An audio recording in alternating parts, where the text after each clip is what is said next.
Yeah. I mean, I'm clearly very comfortable sharing it, even to the point of almost losing my whole business over it. I made that decision, and I'm a single mom. I got 4 kids. I've got a team. Like, it was a heavy decision. I didn't take this decision lightly. I really thought about it. And I was like, for me, when it came to the point that they were going to start mandating vaccine passports to basically be able to go anywhere in public, that's when I was like, okay, this matters to me more than my business. Like, literally, I will figure something else out. I will train people in person at my house or something, but like, it matters that much to me. I'm willing to lose access to my entire community. And I've got, 50,000 on Instagram, 200 something thousand on TikTok, but I'm like, no, I'm going to speak up. What is up, everybody? My name is Kyle Matovcik. I am the host of the In Liberty and Health podcast, where we talk all things liberty, health and wellness, and beyond. My hope is to encourage and spread the message of liberty and physical and mental well-being. I hope you enjoy all the topics we talk about with our guests. We're on all major streaming platforms, so please sit back, relax, and enjoy. Man, I'm doing as good as anyone can do, getting buried by his 13-year-old son on leg day. I'm not going to apologize for not being on this podcast because I got to go see Metallica. So if that's a problem, kiss my ass. Okay? All right. All right, everybody. I've been looking forward to this conversation for a little bit now. I saw Miss Tara Garrison here on High Intensity Health, and ever since then, I can't get enough of her. She's a ball of just positive energy. So, Tara, how you doing? Good. Thanks for having me. Excited to dig into whatever we're going to get into today. Thanks for joining us, guys. Of course. Well, we got a lot to get into. So real quick, just give my audience a brief introduction to yourself and who you are. Okay, sure. So currently, who I am right now, it's been a journey getting here. I do holistic health coaching. So it's health and life coaching. I hate the term life coaching, so it pains me to say that, but it gives people an idea. It's like mindset is like what I like to say, but we dive into all areas of someone's life because I have to. I think diving only into someone's health is really a disservice. I went into mindset and personal development coaching out of sheer necessity so I could get people results, right? So I do on the health end, that's how I started, was training and then nutrition, and then getting really into biohacking, keto, metabolic flexibility, bringing carbs back in. So I have a book called Short-Term Keto. I'm kind of like the rebel of the keto community because I'm very pro carbohydrate for the right person at the right time. I cannot stand dogma. So that is me. It's like, let's be level-headed about this instead of being right, and then I have a podcast that's called the Inside Out Health Podcast. I also host retreats that are health and life optimization retreats. So it's a little bit about me. Nice. I want to tell you my story, and I'll try to keep it as brief as possible. And I want you to tell me if you've seen this with your other clients, and probably people who listen to this podcast are probably sick of me telling my story, but I just want to hear your thoughts surrounding it. So I did carnivore for about 2.5 years, and I would be good for a week, but then I'd binge. I'd be good for a week, and then I'd binge. Good for a week or two, I'd make all sorts of progress, feel really good, and then I'd binge, right? Mm-hmm. And then after 2.5 years, I lost like 70 pounds at most, and it fixed digestive issues, depression, all sorts of other issues, but I just couldn't get away from binging. So then eventually I decided, all right, well, I'm going to start tracking. I'm going to use Carbon Diet Coach, and then I'm going to start reintroducing carbohydrates. And now I'm about a year into that, and I'm as happy and as healthy as I possibly could be. My weight is much, much more stable. Awesome. And I find that my relationship with food overall is a lot better. And I don't feel guilty when my fiance and I go out to eat and we both enjoy a piece of cheesecake or something. So part of the reason I wanted to bring you on is because you speak against a lot of the keto dogma. So I guess, what are your thoughts surrounding my brief story there? And do you see that with a lot of clients? Oh yes. There's a kids movie, Megamind. I have 4 kids, so I've seen this movie like hundreds of times, right? And there's a point where the 2 main guys are arguing with each other, right? And this news reporter chick says, girls, you're both pretty. So that's how I feel about like all sorts of dietary approaches. I'm like, keto's great, carbs are great, carnivore's great. All the things are great for the right person at the right time, And so the reason I even started talking about bringing carbs back in after keto is because of all the dogma I was seeing. I was, pretty early on in the keto space. And so when I would go to conferences, like the keto conferences, I would have, this is in the height of the keto frenzy, like 2018, it was really big in 2018. And I had already started reincorporating carbohydrates and was getting really amazing results with that. And then I would have these people come up to me at conferences and be like, I have tried everything. I've tried like no carbs at all. I've tried more fibrous veggies. I've tried not lifting weights, walking, like also everything that I would try within the keto realm, right? Like they've tried higher protein, less protein, more fat, less fat, like all these things. And it happened 3 times at this one conference. It was all women. And I said, have you tried reincorporating carbohydrates? And they looked at me like stunned, right? Like I always say, like I swore in church or something, like, what did you just say? Oh, awkward, I was like, okay, hold on a second. So yeah, so I started talking about more of the concept of metabolic flexibility and why are we doing keto? And are you really metabolically healthy if you can't eat carbs? And so I created a program called Keto In and Out, talking about metabolic flexibility. And I started attracting a lot of clients like you in that transition phase, right? Where nobody was talking about online. Everybody's keto account was how amazing keto was. And I love keto, blah, blah, blah. And then I'd be working on the inside with people. And I'm like, how often do you binge? All the time, like no one's like, oh, here's my keto lifestyle. And I just binged on every junk food there is last night. I'm not going to talk about that part, Yeah. So very common. A lot of it is like the mindset around it. So I love to talk about that because if you're doing something like carnivore, which good for you, it's a tough thing to stick with for a lot of people, you're a human being. But you did the work and you healed so much in your body. And now you're in this place of more metabolic flexibility because you did that. So well played, and I still use carnivore as an intervention, mostly with SIBO clients, right? So really bad gut dysbiosis. It's like, okay, let's just stop feeding the forest fire for a little while. And then we'll go back into a healing, integrating things, healing the gut lining and all that. But yeah, it's super common. Nobody wants to talk about it. Nobody's going to post on their Instagram about how they drove to a gas station and binged on donuts the night before. They're not going to talk about that. They're going to talk about how they're going to post their steak and eggs, Yeah. But it is incredibly common. And I love to humanize it that way. And the mindset shift that I like to talk about when you're doing a restrictive diet, because keto is definitely restrictive. Carnivore is really restrictive, is keeping yourself in a place where you constantly are reassuring yourself and know that you can eat whatever you want. I tell my clients, I'm like, you can have 5 dozen donuts right now. Go get them, because when you remember that you can have whatever you want, the inner child, the little inner rebel doesn't come out saying mean mommy or mean daddy won't let me have all the things that I want to eat. And I just want them, all this inner rebel stuff comes up. But when you know that you can have whatever you want, you're like, okay, I just needed to know that. What do I want for myself? Well, I'm healing my gut right now. I'm healing my body. I'm changing my life. So I'm going to choose this and I'm good. I'll drink some water, get some salt in, and I'll get past this, So restrictive diets are sometimes a very useful approach for people. Like for you, it was a very useful approach. Keto, I mean, countless stories of changing people's lives. There also we have to keep in mind that we're not getting into a restrictive mindset with our restrictive diet. We have to remember that we can eat whatever we want. We're choosing this to heal ourselves. So I think that's an important distinction to make in our own psyches as we're going through an approach like that.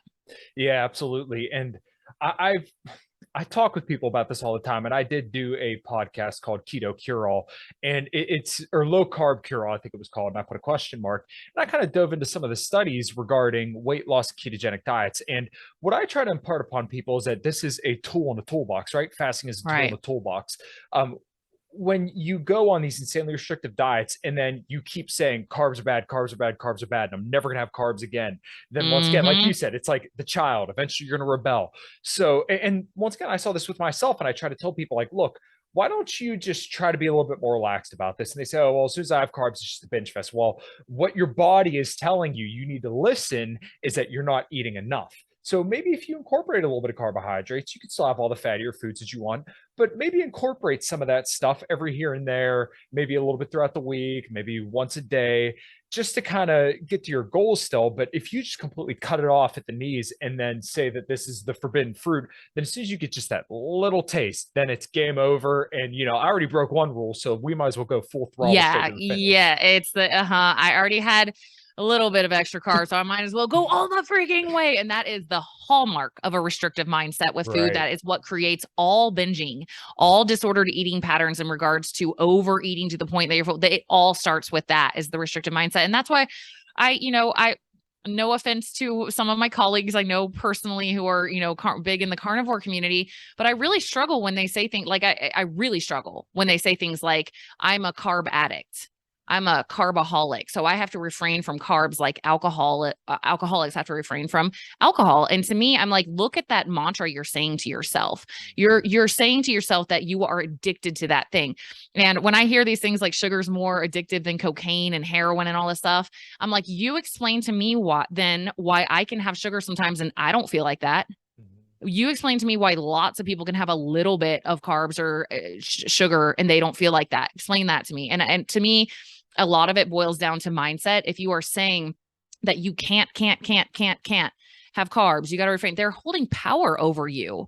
It's a weird relationship with food. I don't appreciate it at all. I'm not going to lie. I'm going to be totally just blunt. Like, I really don't appreciate that kind of messaging. I'm like, it's good to do interventions like carnivore or keto when necessary. They can be very healing tools. But when it comes with this added, carbs are bad, carbs are trying to kill you, they're inflammatory. It's like we're leaving out so much of the picture. We're leaving out, like, for example, the reactive oxygen species, the inflammation that people talk about, like with carbs. Well, a lot of people can handle that just fine. It's actually necessary process in your body that triggers glutathione, endogenous antioxidant release, and you're fine. But if you're super inflamed and your gut is dysbiotic and you have leaky gut and autoimmune issues with certain foods, then yeah, you're not going to want to eat those. But my thing is, like, your body will tell you that. I say that to my clients all the time. I'm like, they're like, every time I eat this, I get super bloated and diarrhea. I'm like, so do you need me to tell you what your body's telling you? Or I don't really say it like that, bratty, but I'm just like, hey, what's your body telling you right now? And they're like, haha, I got it. Okay. But it's like, you don't need me to tell you that. Your body already told you that, but getting to a place where honestly, you're like listening to your body and not having preconceived judgments. Like, oh, if I eat a little teeny bit of gluten, I heard on a podcast that every single person has gluten intolerance. So I'm going to get sick. You can manifest that in your body. Truly, you really can. That is what the Biology of Belief by Dr. Bruce Lipton is completely based on. That's what the placebo effect is. So sometimes I feel like we have a disconnect. We know the placebo effect is real, yet we don't realize that if we're telling ourselves that the food we're eating are bad, we don't think we can manifest that biologically in our bodies. We can, and there's plenty of evidence for that. So I like to teach my clients to be really neutral. And it's like, you ate Brussels sprouts and your body freaked out and hated it, and you were in so much pain and you had headaches and you slept bad that night. Like, that's just information from your body. Like, listen to it, but if you ate, let's say, a bagel, God forbid, like, that is bad food, right? That's a bad thing to eat is what we hear on the internet, right? Let's say you ate a bagel and like literally nothing happened. You were fine. Clearly your body is able to handle that, I think sometimes we get too deep into this. Well, you're creating low grade inflammation and everything's fear focused. And it's like, to me, I believe that if I am in a healthy place with my body, I'm listening to my body, I'm building relationships, I'm spending time in nature, I'm reducing overall toxin load, I'm working out with intensity every day, I'm doing mindset work, breath work, meditation, I'm living this very healthy lifestyle, and I eat a bagel and nothing bad happens, I'm not going to sweat it for a freaking second. I'm not going to get all locked into this mindset that it's like killing me slowly. Like, I think that kind of belief system is what creates worse health outcomes than just being able to go with the flow and actually just listen to whatever your body's saying and go with that and move on and go be happy and go for a walk and spend time with your kids and whatever. Yeah, well, I really like that you dive into mindset as much as you do, because one thing that I've kind of thought about, especially when it comes to, let's say, going a meal off the plan, is that, okay, is this your highest quality of life in the moment? And that's what really should be focused on. Like, okay, right. Well, your highest quality of life in the moment might be staying on the meal plan throughout the week. And then let's say it's a birthday, let's say it's a wedding date, or, this weekend, my fiance and I are going down to Ocean City, right? We're going to enjoy some margaritas. We're going to have some junk food. No, I'm not going to go completely balls to the walls and just binge the entire weekend, but we're going to enjoy ourselves because that's going to be the highest quality of life. Can you speak to how much you find that mindset helps you and your clients? Because that's what I hear you focus on a lot. I think it's very, very important. Yeah, I always say my coaching is 100% mindset, and then we do some cool biohacking and health stuff also. Mhm. But so for me, like it's all about staying connected to yourself, staying connected to your higher self, being able to have those and your body and having those internal moments with yourself of like being good with the decisions that you're making and understanding how you're going to feel after. I like to call it 10 o'clock Tara. So let's say I'm at a restaurant situation and everybody's getting drinks. I have a moment with myself where I'm like, is it worth it to me to have a drink with these guys? And maybe, how am I going to feel about that decision 10 o'clock tomorrow morning while I'm just moseying around doing whatever?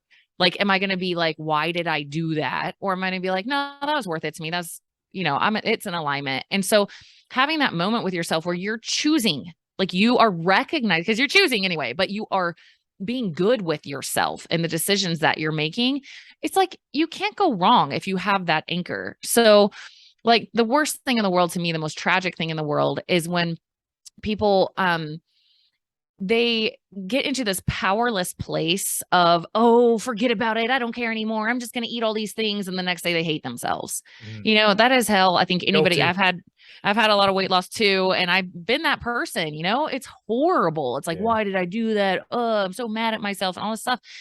And that ends when you take all the restrictions off, you stop outside in thinking and you start inside out thinking. It's like, how do I want to engage in this moment? And I am choosing this. I am choosing right now. And I've thought about how I'm going to feel about it later. And I'm good with this decision. And that's where you're at right now. Like it's Tuesday. We're recording this. You're already have made a solid decision for yourself that with your fiance, like that's what you're going to do when you're good with it, And I think that's really what it boils down to, even with like the goal setting and the mindset work that we do. What's going on, guys? We're going to take a quick break from the show to tell you about these show sponsors and the way that you can support me and this podcast. I'm sponsored by Axe and Sledge. Won't really focus in here, but right here in my hand, I have their The Grind, which is essential amino acids and hydration. Feel free to check it out. This is your mom's sweet peach. They have some awesome flavors and awesome names. They also have multivitamins, fat burners, creatine, beta-alanine, all sorts of different supplements to help you get all jacked and tan and help you become a person more full of liberty and health, as this show is about. So if you want to support me and support this podcast, then feel free to go to axandsledge.com and check out all their great supplements there and use code Matovcik10. That's MATOVCIK 10 at checkout for a little discount and to let them know I sent you their way. All right, everybody. Thanks. Now back on to the show. What I have found is that most people possess something that I call bad high school football coach syndrome. And what that means, my son plays football. He's 14, almost 15. And, there's always those coaches. There's the really excellent coaches that are like honest with the boys. They're good teachers. And then there's those coaches that are really passionate, but they lose it all the time. They're just like, do you want to lose? It's just very like beat you down, yell at you. What were you thinking? Look where you're going. That mentality. That's how most people relate to themselves, I've learned. Yeah. Truly. And they think that is the only path to motivation. They're afraid to let go of that because they're like, if I let go of being hard on myself, then I will become a loser. I'll be 600 pounds. I'll have Dorito crumbs all over my chest, watching TV, never leave my house. That's what's going to happen to me. Like, I'm exaggerating, but truly, like deep down, it's if I don't keep doing this to myself, I'll become a loser. Right. And so what I shift into with people is, instead of I don't like the phrase accountability coach. I hate that. When somebody tells me they want me to keep them accountable, I'm like, oh, I don't work like that. I mean, we have a lot of systems in place, but that's not the energy I'm going to be in with you. Mm-hmm. I'm going to ask you what you want. You're going to declare what you want. And then we're just going to see how it goes. And we're going to troubleshoot from there. Mm-hmm. How do you make commitments to yourself? Do you say, I'm going to run a marathon this week? Do you say, I'm going to read 150 pages of a book tomorrow? Do you make these unrealistic goals because they sound good in the moment and then beat yourself up when you can't achieve this impossible standard? Right. So on our quote unquote accountability calls with my clients. So my clients are one-on-one, but we also are in a group together twice a week on Zoom calls. We call it wants and wins. So I would just say something like, hey, Kyle, what do you want to do this week? All right. Instead of saying, Kyle, what do you want to be held accountable for this week? Do you feel the energy shift there? It's huge. Mm-hmm. It's like, I want to be held accountable for, making an appointment to talk to so-and-so about my, finances. It's just like, it feels like this chore, this job. And like, I'm going to be publicly humiliated if I don't do this thing that I said I would do. I'm going to look like a loser. Instead of, what do you want to do this week? I want to call this guy. I can't tell you how much my accountability compliance has gone up since I changed it to want, right? So little things like that. It's really truly the work that I'm doing with people is helping them get in touch with themselves. Like I'm not going to tell them what to do with their business or, their relationships. I'm just going to ask a lot of questions. And it's like, okay, what's under the surface here, and when you get more aligned with yourself, and you stop beating yourself up and putting all these pressure on yourself. And it just comes into this higher self place of this is what I want and this is what I'm doing. And if I don't, then I'm going to troubleshoot that. I'm going to take a look at it, see what's going on there. And then, okay, have compassion on myself, move forward, readjust, and let's keep going, and that place, man, that place leads to freedom. The place leads to freedom for people. It's like, there's no more mommy or daddy telling you have to be this person and you got to prove your value and all this stuff. It's just, this is what I want for my life and this is what I'm doing. And I'm willing to take a look at myself with compassion and do whatever needs to be done to kind of shift some of these mindsets in a self-loving and self-honoring way. So. Yeah. Well, I think that's a really beautiful way to coach people because you want to develop people that can kind of work for themselves, right? You don't want to develop people who need you because when you need somebody else to be accountable, that means that you haven't developed the behaviors to, do what you need to do by yourself, right? So I find that mindset of, okay, well, I'm not going to shame you. I'm not going to finger wag you. I'm going to give you the tools to be the better person, right? Because you can't be the one to make the change for them. They have to do that, but you can guide them or kind of explain to them what behaviors they need to manifest to work towards there. And when they fail, it's not, oh my God, look how terrible you are. It's okay, well, what can we do to turn this around or work towards something a little bit more positive? Yeah, I think the version of coaching that most people see on social media is like, it's a disrespectful energy, right? Like it's this like, I'm your boss and you're going to do whatever I say. And you have to be scared to get on a call with me and, hide that you drank a bunch of alcohol last night and don't tell me that you ate a bunch of Oreos and like just this fake stuff. But there's most excellent coaches, in my opinion, are not that way at all. It's like, hey, listen, I don't care. I'm not judging you. I'm here to help you find solutions. So if you're binging on Oreos, something's wrong and I can help you find a solution there, right. And it's more of a supportive role of I'm in this with you and I respect you. That's the biggest thing. It's like, I do respect my clients. They're all amazing people. They're amazing people. I'm like, I would never come at you like that, And so I think that it's important, when we're in any sort of, I have coaches all the time. I work with people who I can tell it's an energy of mutual respect and solutions, right? I'm bringing my gifts to the table. You're bringing your gifts to the table and together there's synergy, so I think it's an important thing to keep in mind when you're in a coaching environment. It's like, I tell people all the time, I'm like, you don't have to do any of this stuff, like you're paying me to be here. I'm here to support you all I freaking can. At the end of the day, like I'm just here to put the power back in your hands and listen to you and help you problem solve until you're clear with you on where you're going and how you're showing up in life. And it's a beautiful energy, a true coaching is a very, an energy, an environment of mutual respect and trust and, solutions oriented, relationships. Yeah. It kind of goes back to the binging behavior we were kind of talking about earlier, where if you come down authoritatively on somebody and just hammer the living shit out of them, then eventually they're going to go off and rebel. And then they're not going to want to have that same relationship of mutual respect for you. One thing I also wanted to get your opinion on that I found that helps a lot of people and actually helped me a lot, deloads and maintenance weeks. Nobody ever talks about this. I feel as much as they should. When it comes to weight loss, I mean, there's abundant science now to tell us that when you take a week off to stay at caloric maintenance or you do a deload for your training for the week, then you can actually maintain a higher metabolic rate, knowing that you're going to reduce some of the fatigue that comes inherently with weight loss and dieting. What does that look like, and do you incorporate that for your clients? Yeah. So the way I deload, quote unquote, is a little bit different. So what I do is I run people through the three principal forms of resistance training. There's three different stimuli that I like to hit. And when you're going on one of the stimuli for an entire month, you're kind of deloading the other stimuli during that time. So, for example, the first one is muscular endurance. So that's important. You want to be able to have your muscles be able to perform for, more volume, right? Because if all you ever do is heavy strength work, like three heavy squats, and you're done, you do your one max and you walk out, like you don't have muscular endurance. Right. Your nervous system's real strong, but we want to be able to have that. So that's higher volume, higher reps, supersets, that kind of stuff. The second one is strength, like I just mentioned. So that's lower reps and sets and more rest intervals. And that's all about the nervous system. Strength is all about the nervous system.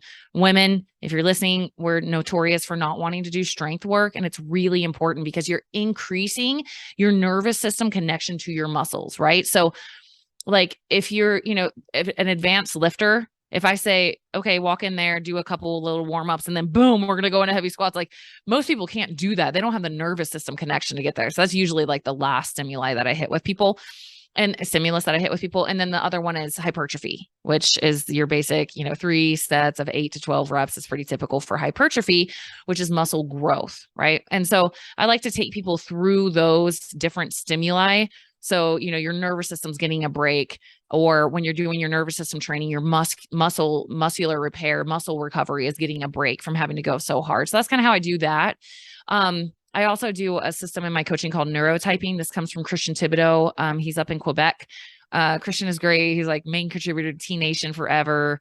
It is amazing to be mentored by him and do his certification on neurotyping. And what this means is you take a personality test, because the best way to see somebody's baseline, typical neurotransmitter balance is through personality. Because I bet you if you took our neurotransmitters like physically right now, they'd be really different because we're on a podcast than when we're going to sleep tonight, right? So through personality, we can see if somebody tends to be more sensitive to dopamine or adrenaline, GABA, glutamate, serotonin. These are the things we're testing for. And I also train people according to that. So that's a really fun thing I'm just throwing out there. If anybody wants to geek out on it, he has a bunch of stuff on YouTube. It's Tib Army, THIB Army.com. And then I have a link on my Instagram profile if anybody ever wants to take that test. So that's another thing I'm incorporating and I bring that up because let's say we take somebody who is dopamine dominant, really dopamine dominant. Christian calls this a 1A. Okay. So these guys have the typical character I like to give is like a football linebacker. He's like, he tells it like it is. Nobody tell me my business. He's super freaking strong, right? Like he just goes in, he's like, I can just deadlift 300 pounds, like, cuz, you know what I mean? They're very connected to their nervous system. They have a high capacity for nervous system recovery, right? But you take somebody who is on the opposite end of that spectrum, a type 3 who is not very connected to their nervous system. And if you train them the same way, like I take a type 3 and I'm trying to do all these heavy nervous system strength workouts, they're going to tank. They're not going to be able to recover from those workouts well, right? And then the 2s have really high muscular components, so I can run them into the ground, right. From a muscular component. So there's lots of things I'm taking into consideration with training, but for the typical person, rotating through different stimuli is great. Also, like when it flows, this is how I do, I call it intuitive training. Sometimes I go to the gym every day. I go to the gym pretty much every day, but sometimes I get in there and I'm like, nah, definitely not feeling like a weightlifting workout. And I've trained, I've worked on this over the years of being in tune with my body, and I'll just walk uphill on the treadmill, emails, connect with my team, maybe post something on social, and I just go home.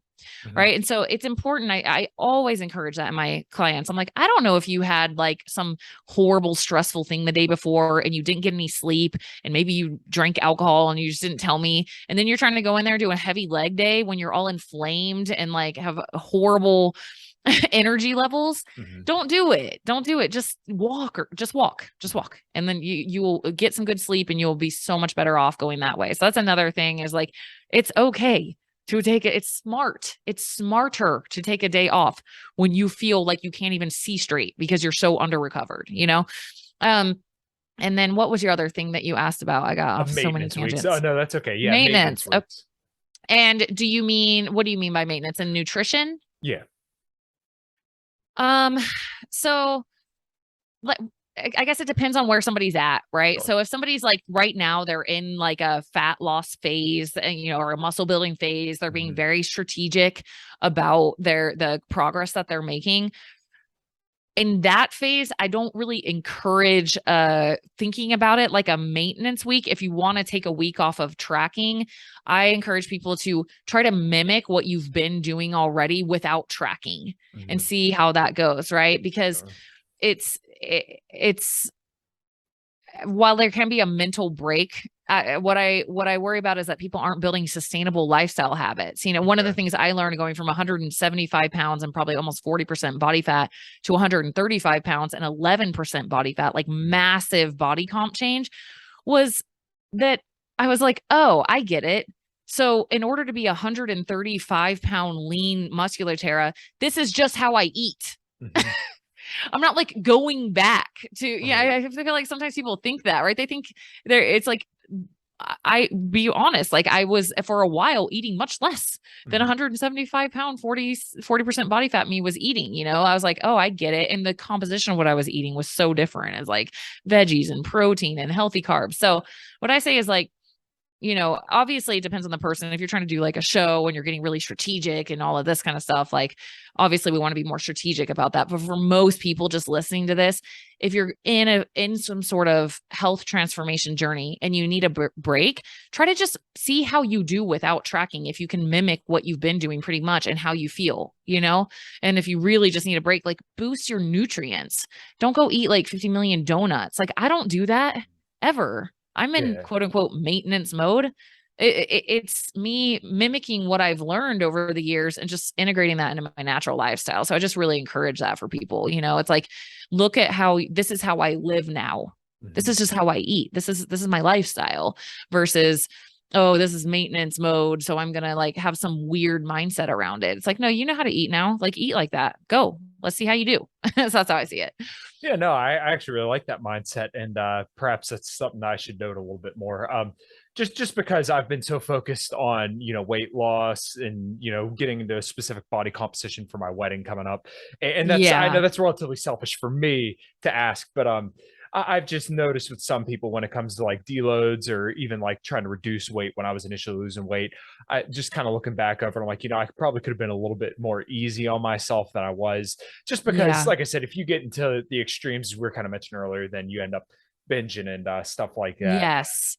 I would say, like for you, for example, which is a great example because there's a lot of people and that, they have this specific goal of time, making it, it's not exciting. People always like, I'm going to go super hard on this and it's going to be freaking amazing. And I'm going to post my pictures on social and everyone's gonna be like, whoa, bro. All right. But instead of getting into that mindset, just into I can maintain this. Like I did that whole day and that's good. If you get into these super low caloric restriction things, you will binge, I promise, because your body's going to be like, hey, dummy, go eat a bunch of calories. This is stupid. Stop starving us and nutrient depriving us like that. So very slow, sustainable. And then, because then you will have more energy in your workouts. You will get better results long-term, making sleep a priority, de-stressing, not doing 2-a-days. Like I see this in people, they're like exercising all they freaking can. It's like, I'm telling you, your metabolism will flow so much better if you decrease the stress. So go in,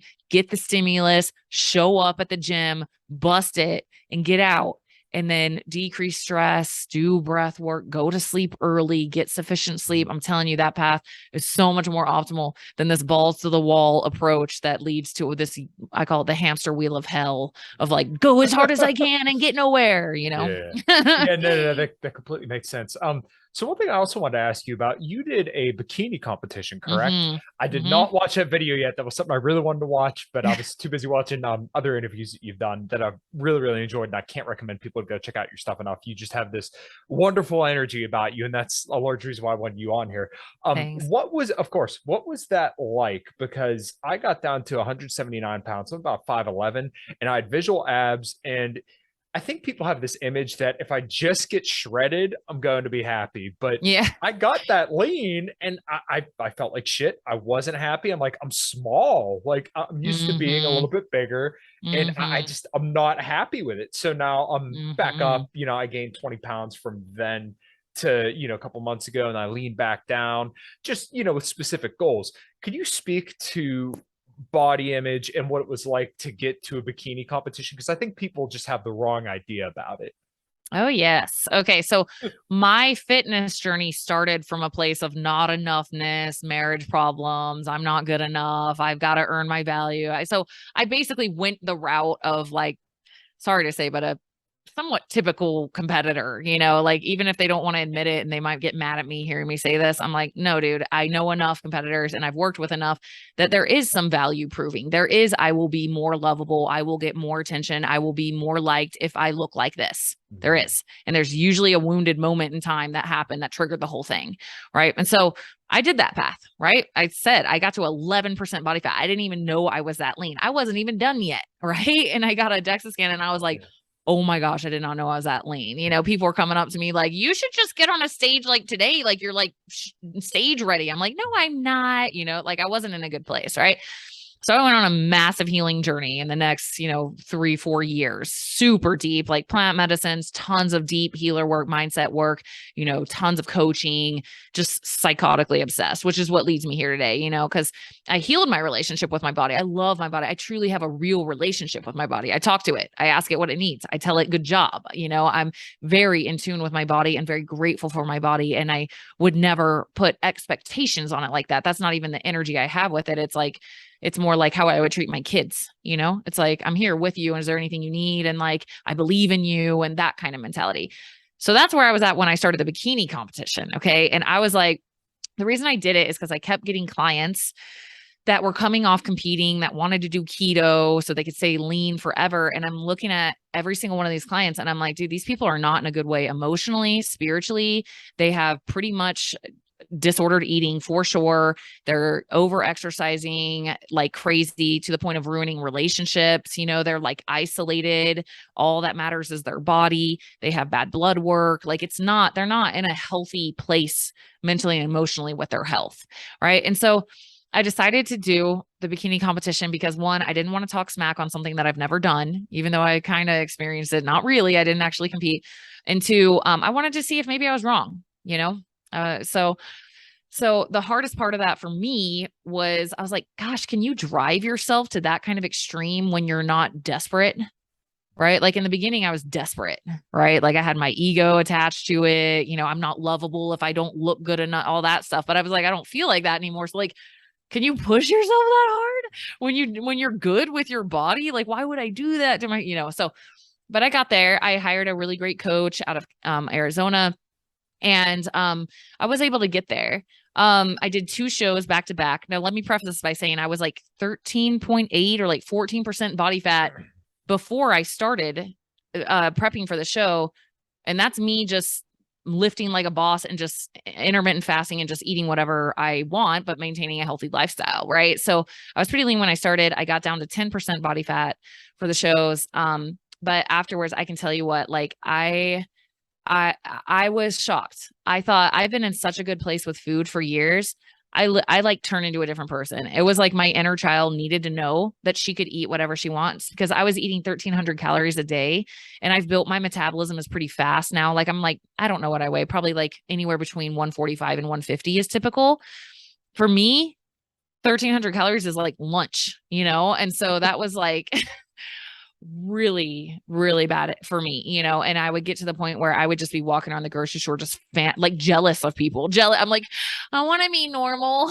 I just want to go to do a campfire with my kids in the mountain and just like not care about any of it, Yeah. Oh my gosh. And so, yeah, I binged like crazy afterwards. It was like the worst of the worst standard American diet, like sugary cereals, Pop-Tarts, brownies, cookie, like anything I could get that like I hadn't eaten like that in years.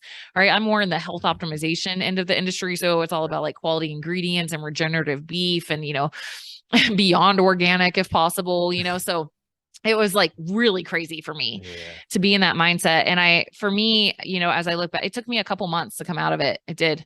I gained like 20 pounds in like less than 2 weeks, like a week and a couple days because of the water retention, eating all these high sodium, inflammatory foods. Like it was crazy. And my takeaway from that now, I know not everyone does that. I know not all competitors do that. So I'm not saying that's like how it's going to go. I do know it's really common. It is common. I'm definitely not alone in that boat. I'm not saying it has to be that way though. But for me, what happened is after I came out of healing from that, I went and did another DEXA scan and I was like 12.8% body fat. Right. And I was like, dude, like what? So I went to like hell and back. I couldn't even like spend time with my kids as much. I was like doing 2-a-days. It was just like misery for me, honestly. And I'm like, for me, just living my healthy lifestyle, sleeping a lot, eating to satiety, intermittent fasting, which is like kind of a breeze for me now, like for 3% body fat difference, right? Like it was unbelievable to me. My takeaway was it doesn't have to be that hard. It does not have to be that hard. It does not have to be you don't have to be so obsessed with every single thing that's coming in your mouth and work yourself into the ground. It's not optimal, in my opinion. It works for that sport. I'll give them that. You know what I mean? But what it does psychologically to people, I don't find it to be helpful on most regards in a health journey, because you develop this belief system that you have to be hyper focused and psychotically obsessed with your food and your exercise in order to look good. And you don't. So that was my report on that. Yeah. And it definitely seems like most like Instagram models, YouTube fitness models, they're in this phenomenal shape. And I feel like sometimes it almost encourages people to feel like they're not enough, because like, for me, it took me quite a while to get comfortable in my own body, is fucked up sad to say. And most guys don't talk about this kind of stuff. But for me, you know, I was 250 pounds and people made fun of me for the way I looked. And not that it necessarily bothered me back then, but I see over time that I had body image issues. And now that I'm in a much more healthier place with both my relationship with food and the relationship with the way I look and the way I train, now I realize, okay, I don't have to be shredded lean to be happy and to have my fiance be attracted to me or to feel overall good. Have you seen a lot of people when they get down to, you know, the body they want, that they're just not happy as well?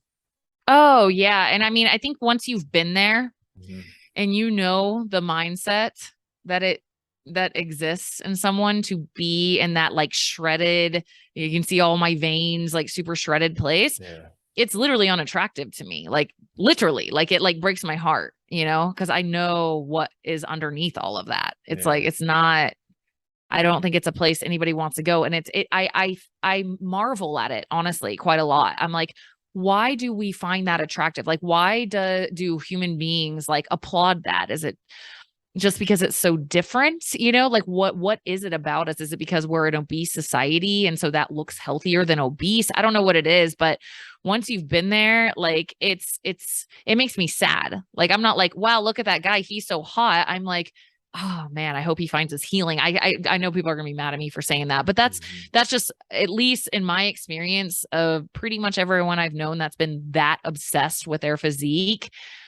If they're hearing this right now, they'd probably be really mad at me. If they've come to a place out of it, they probably understand what I'm saying, because you don't realize how much pressure is surrounding that physique, you know, and it's like, oh, I better not let this slip or I might lose my lovableness or my likableness or my attractiveness. And it's like, you know, once you're on the other side of this and you're healed, people who are in a healthy place don't really find that attractive in my experience, because what's attractive is when someone loves themselves and has a healthy mindset and is treating their body with respect and isn't overly consumed with what their physique looks like, you know? So yeah, I think that, it's tough because most people who haven't achieved that look admire it.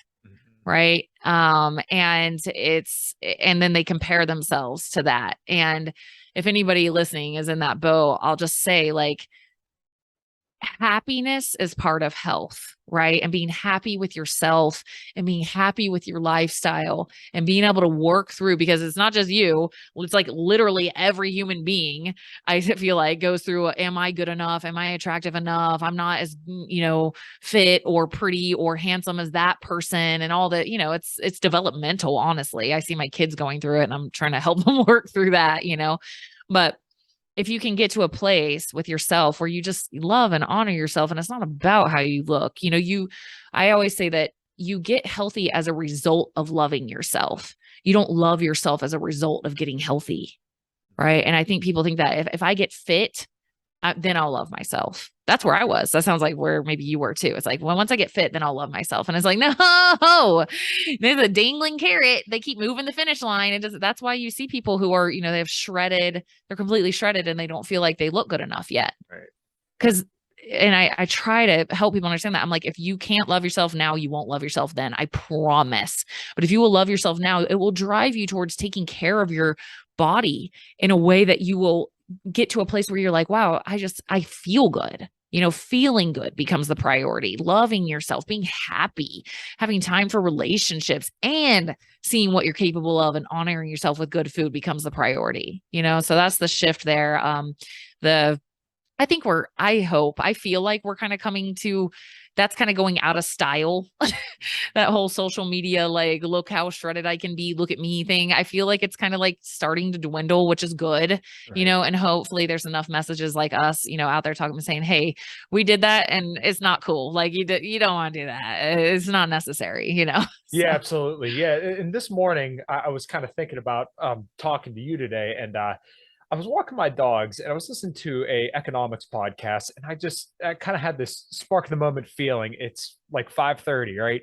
And I'm like, I'm happy, right? I'm happy to be alive. I'm yeah, happy to be walking the dogs. I'm gonna yeah, turn on some good music, and there's nobody and nothing around, right? It's just me and the dogs. We'll walk along, and I'm just gonna enjoy the rest of my morning low intensity, steady state cardio.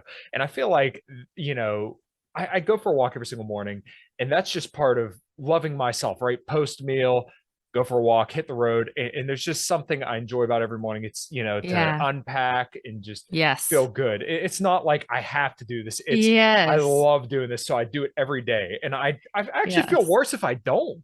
Right. And once you just like totally highlighted the most important point. When it starts to become about how you feel more than how you look, the game gets so easy. And when people, like, sometimes people will see that I have muscle, I get this comment all the time. It's, wow, that's a lot of hard work. And I say, no, no.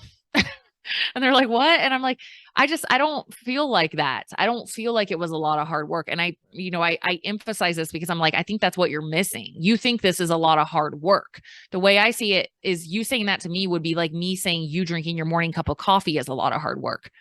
Right. How do you do that every day? Wow, that's amazing. Wow, look at your consistency. I look forward to it so much. It is the highlight of my day because, just like you, it's like I get all these like creative brainstorms. I'm like a dog with my tongue hanging out energy. Like, this is so fun, Yeah. and like I wouldn't miss it. I will almost irresponsibly prioritize it over other things. I'm like, I can fit it in real quick because, like, I'm looking forward to the fun of it. And once you get past the main hub of like, there's a certain level when you're first starting where it's like, okay, you're building a new habit, your old patterns are wanting to come in, being like, forget, I'm just going to watch TV. And, I don't feel like doing that today, so there is some pushing of yourself, ingraining new patterns. Yeah. But once you get past that and you get that high, you get maybe a little caffeinated if you can handle caffeine, you get your workout jam going, it's so fun. You don't want to miss it. And then Right. once you get to that place, it's just ease, it's just like, I love doing that. I love seeing what I'm capable of. I love how I feel when I do that. And that's the same thing with food too. Food is, how do I feel after I eat that thing? How do I want to feel? I'm going to choose how I eat based on how I'm going to feel. Mhm. Right. And that, when you get to that place, it becomes so much easier. It's like the experience of exercise and the experience of eating is not a means to an end. Right. It is the end. It is just this. It's this. I just want to do this right now. Mhm. I just want to eat this right now because I feel good when I eat this. When you get to that place, the whole game gets easier. Right. So I only got you for a few more minutes. You mentioned being shadow banned on Instagram. And I thought it was really interesting that you said your reach was dramatically decreased because of some of the things that you saw going on around you. If you're cool with it, can you kind of elaborate your thoughts on kind of what you saw going on in 2020 and kind of Sure. everything surrounding that? All right, guys. I'm absolutely thrilled with the show's new sponsor. I am now sponsored and have an affiliate through LMNT electrolytes. I've used these electrolytes for years. Back when I used to do a lot of fasting, in fact, I used to drink sometimes I want to say up to 7 a day, 7 little packets. So the packets are full of all the electrolytes that you need to perform and hydrate yourself properly. You need sodium for pretty much every single function in your body, despite what a lot of people may tell you. Sodium doesn't actually cause a lot of the issues that people kind of would have you believe. So just real quick to give you a little bit of facts, you don't need sugar to hydrate. Electrolytes in water don't require glucose to pass through the gut. The average American consumes over 60 pounds of sugar a year. And when it comes to athletic performance, you can actually lose up to 7 grams per day in hot climate. So make sure you click on the affiliate link below to get all your hydration needs. And like I said, I'm super stoked to have these guys teamed up with the podcast, and just make sure you get your electrolytes through LMNT. All right, guys, thanks. Yeah. I mean, I'm clearly very comfortable sharing it, even to the point of almost losing my whole business over it. I made that decision, and I'm a single mom. I got 4 kids. I've got a team. Like, it was a heavy decision. I didn't take this decision lightly. I really thought about it. And I was like, for me, when it came to the point that they were going to start mandating vaccine passports to basically be able to go anywhere in public, that's when I was like, okay, this matters to me more than my business. Like, literally, I will figure something else out. I will train people in person at my house or something, but like, it matters that much to me. I'm willing to lose access to my entire community. And I've got, 50,000 on Instagram, 200 something thousand on TikTok, but I'm like, no, I'm going to speak up. So for me, I love freedom. Freedom and fun are my top 2 values in life. So when I could care less if people want to get the vaccine. Like, I respect other people. Like, if you feel like that's the best choice for you, get it. It comes to me to the point where we are rushing through data. We're rushing through. We have literally no clinical trials completed on this brand new vaccine. And we're going to force people to inject it in their bodies when we have all of this compelling evidence about natural immunity. My thoughts were, why can we not make accommodations for people to stay at home if they would like to, and let those of us who actually literally want to get it, I wanted to get it so I could build immunity to it, let us keep running the economy. It was so much control and force, and we're going to take your freedom of choice away in such a shady way. Like, it wasn't like, when so many things aren't making sense to me, I'm like, no, if somebody's got to stand up, and say, that's fine if you guys want to do it, but you're not going to force me to be a science experiment and stick something in my body that you guys have really poor data on, but you're just comforting us that it's safe and effective when we literally don't know that yet. Like, when the first rounds were coming out, it's like, you don't really know that yet. We have no long-term data on this thing, and you're going to force me and my children. That's when I got like, I was like, like, where they have literally no risk at all. That is not going to happen. And I just saw so much blatant manipulation with like little kids being superheroes for getting the vaccine and all this stuff. I was just like, I'm going to speak up. I'm not going to tell anybody else what they should do. I would never be like that, but I'm going to speak up and just hold space, because what happened was, like, I feel like I was pretty divergent on this whole thing from the get-go, and I wasn't posting, but I would put little things in my stories here and there. And I would get hundreds of story responses in the beginning of this whole thing of people being like, hell yeah, like 100, like, exactly, that's how I feel, and I was like, whoa, there's a lot of people out there that feel like this, and nobody's talking about it in the beginning, right? And so I was like, okay, I'll hold space. So I just was sharing how I felt, and, it definitely got me some hate and lost me, a couple thousand followers, and I got reported a bunch of times. So I got shadow banned and stuff like that. But to me, I don't think it's right to have one authority saying what's right for everyone when we have countless health professionals having differing opinions, but they're not allowed to. And anyone who has a differing opinion from the powers that be gets shut down, censored. And if we don't agree with this one opinion, this one source that has financial interest in it, then now we don't get to have a voice anymore. It was like, this is not okay. I'm not going to just stand by and watch this happen, And so to me, it was honestly the most American thing that I felt like I've ever done in my life. Like, I was willing to die for it. Literally. I was like, I will die for us to be able to have freedom, to not be forced by the government inject things into our bodies or we lose our entire livelihood and quality of life. Like, no, I'm not going to participate and sit by and do nothing while we set that standard for future generations, for my kids and their kids and their kids. Like, no. So that's my thoughts on that. No, it's beautifully spoken. And it is absolutely true that it's so bizarre that we had one health authority telling us that this is the only way and this is the one way. And then come to find out now, a year or two later, that a lot of the measures that were taken, a lot of the things that were done were all for nothing. That being told that you can't leave your home, well, that actually didn't stop the spread like we were told it would. Because if you look at all the graphs side by side, the cases were pretty much virtually the same. They told you if you get this shot, then you can't get COVID. Okay, well, what happened? Everybody who got the shot got sick a little bit later.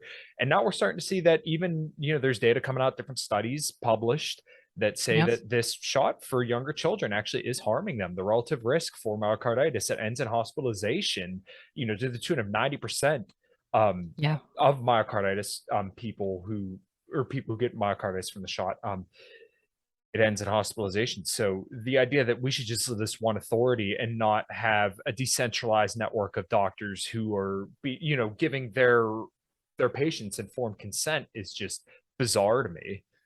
I mean, to me, it was just so blatantly obvious. I told you, I'm not a political person. I literally don't follow politics at all. I'm just going off basic common sense. And when we have things happening, like we can see the correlation between, I'm not saying causation, because I know people are me all crazy. If they listen to your podcast, they're probably like somewhat in alignment with us.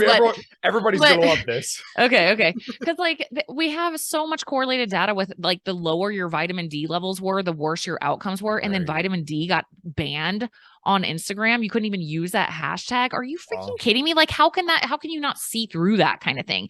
And then I forgot the doctor's name, but she from Johns Hopkins that did a study in the middle of all of this when they were first starting to push the kids vaccines. And she's like, they literally have zero risk. The only kids who have had really adverse outcomes or death were like terminally ill. Right. Like any other little cold might have done them in as well, And so looking at that data and then the blatant, disgusting manipulation of like, you're a good person if you compromise your immune system, not to mention like kids not being able to connect with each other. Well, like nothing was being considered. It was just do what we say, or we're going to take away your job. We're going to take away your quality of life. You may not be able to shop at grocery stores. You sure as hell can't go to a restaurant in New York City. I was actually training for the New York Marathon for the third time. I was trying to qualify for New York because I've qualified for it twice. Yeah. I stopped immediately. I was like, no, thanks. No, thanks. But to me, this is kind of a good example of honestly, like how people can look at the health information that they're getting period online and understanding that just because somebody is a PhD researcher or gosh, especially an MD, sorry, but like when somebody says they're like new on the nutrition scene and they're an MD, I'm like, hold on a second. They are not even trained in nutrition. So like, I mean, I know they have some cool background stuff, but people are so likely to get kind of like lulled away, lured in by this, like, oh, they're an MD, they're a PhD. So they just know how it is. And if I can like push one thing, it's just everything is an opinion. These are all human beings who have lots of different backgrounds, lots of different data points, and this is their opinion based on what they have experienced and what they feel is true and a variety of reasons. So like just encouraging people, like when you hear a quote unquote guru, because I can't stand the guru mentality, like some health guru saying, hey, don't eat kale because it's going to kill you. Take it with a grain of salt. Right? Plants are trying to kill you. Okay. Then why does Okinawa have the largest amount of centenarians and recorded 100-year-olds plus in recorded human history? And the traditional Okinawan diet is 85% carbohydrates. Explain that to me, And so it's like, we have to be mindful that we're experiencing an opinion. Everything I'm sharing here is just my opinion. Even if it's my professional opinion, it's still an opinion, right? And so I think this was like a good example of like, how we don't recognize that sometimes as a human collective, we're like, oh, these are the best experts in the world. So they just have the right answer. They know what's right for me. No, they have an opinion. And I think that if we are going to create a country in which people can't have differing opinions, I'm going to run because I don't ever want to live in a country where we only get to have one opinion that the whole populace has to follow. Right. And I think over the last 2 years, we saw that there are plenty of differing opinions, but I really like what you touched on there. Vet your gurus, and you can trust, but you should always verify. Yes. Tara, do you have anything else you want to mention, or do you want to do plugs and let's rock and roll? Oh man, just thank you so much for having me. Thank you for creating this space for us freedom loving health lovers. So thank you. And thank you for having me on today. Hopefully everybody listening got something out of it. Oh, I'm sure they will. Tara, where can everybody find you? Oh, Coach Tara Garrison on Instagram and TikTok. If I don't pop up, I probably won't because I'm shadow banned on Instagram, but it'll be Coach Tara Garrison with little dots in between it. But if in the bio there, you can click my regular one and it will take you to it doesn't have any dots in it, Coach Tara Garrison. And then yeah, TikTok, which probably some of your listeners were like, why are you on TikTok? Which I found recently, but I didn't know. Okay. Just finding out about that. And then Inside Out Health podcasts. And then my book on Amazon is Short-Term Keto. Nice. Well, Tara, I really, really enjoyed this conversation. I think everybody's going to get a lot out of it.